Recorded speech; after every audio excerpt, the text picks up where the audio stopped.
La team, bienvenue, trade recap, bienvenue dans une nouvelle vidéo. Je vais vous montrer le trade que j'ai pris ce matin sur le DAX, ok. Donc là, pour info, petit aparté, on a les NFP qui sont tombés. Vu la prise de liquidité énorme, on va continuer de couler, je pense, sur le Nasdaq. Regardez cette bougie en 1 heure. J'aurais limite pu prendre un achat quand on inverse ce gap en 5 minutes. Je pense qu'on va couler plus bas. Il y a un magnifique gap en 1 minute. Je pense qu'on va réagir dessus. Mais je ne traite pas les jours de NFP. Mais je pense que là, on va clairement réagir sur ça et aller plus bas si en 5 minutes on inverse ce gap. Bref, je vais vous montrer l'analyse que j'ai fait sur et le trade que j'ai pris sur le DAX ce matin. Ok, donc ça c'est un trade que j'ai pris pour le coup. Hier, magnifique analyse, je peux vous la montrer par la suite, il m'a pas déclenché. Hier, du coup, j'attendais un magnifique achat. Où ça 7, 8. Non, c'était pas hier. Je sais plus où c'est. Hier, c'était où? C'est pas possible.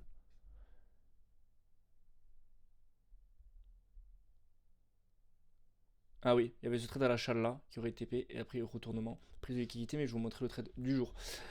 Donc, qu'est-ce que déjà je vais tout enlever sur le DAX? Ok, je vais vous mettre ici. Donc, qu'est-ce qu'on a vu? On avait cette bougie là, d'accord? Donc, ça, c'est la bougie de 9 heures que j'ai vendue.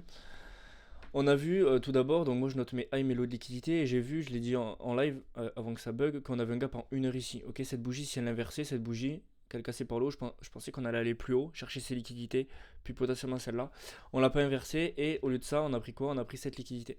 Donc au vu de la réaction qu'on a eue après la prise de cette liquidité, je me suis dit ok, en fait ça c'est la buy side, on va retenir ce gap en 1 heure et on va aller plus bas chercher cette liquidité que je targetais en TP final. Ok, après j'ai pris des TP intermédiaires, mais le ratio final c'est un ratio de 7, donc c'est un ratio énorme. Mais du coup voilà, donc j'ai vu que la bougie 9h05, vous voyez, prise de liquidité de ces high ici, de ces high là, ok, comme des equal high. On prend toute cette liquidité, boum, cassure de structure pour moi, parce qu'on avait une sorte de structure qui était comme ça en 5 minutes. Quand on vient break et clôturer, on vient verser le premier gap, ok. Ce deuxième gap, on l'avait pas inversé encore. J'aurais pu attendre l'inversion de ce deuxième gap et un pullback, mais j'ai préféré directement rentrer à l'inversion parce que je sentais qu'on allait aller bien plus bas. On était dans un gap en 15 minutes, vous le voyez, mais je sentais qu'on n'allait pas le tenir également. Vu la prise de liquidité, vu le gap en 1 heure, la prise de liquidité en 1 heure, je me suis dit on va aller potentiellement plus bas. Et vous voyez, on a les indices, on a le Nasdaq qui coule. Ah non, parce que je suis en replay. Ouais, ça va couler. Terrible.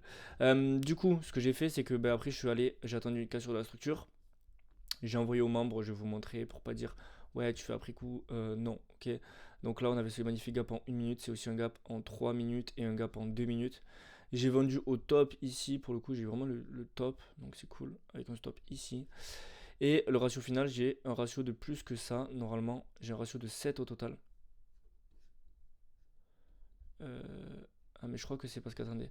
J'ai un ratio de 7 au total, je crois, parce que. J'ai visé en fait cette liquidité là. C'est des runners, ça ce qui reste à la fin, c'est des runners.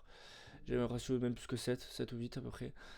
Donc voilà pour le DAX ce matin. Je vais récapituler rapidement. Donc prise de liquidité des pre-market high, enfin des equal high qu'on a ici. Buy de structure, pullback, TP1 sur ce lot ici, TP2 sur ce lot ici. Et j'ai laissé un runner au niveau du lot final à cet endroit là, ce qui me fait à peu près au total 1,8% parce que j'ai pris 0,5% de risque.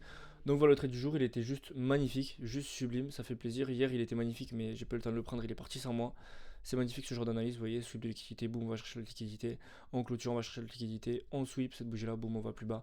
C'est ce que je vais voir, je pense, pour cet après-midi sur tout le Nasdaq. Si regardez la clôture de la bougie en 1 heure sur le Nasdaq, elle est terrible. Ok, pour moi, on va aller chercher ça sans aucun doute à l'open.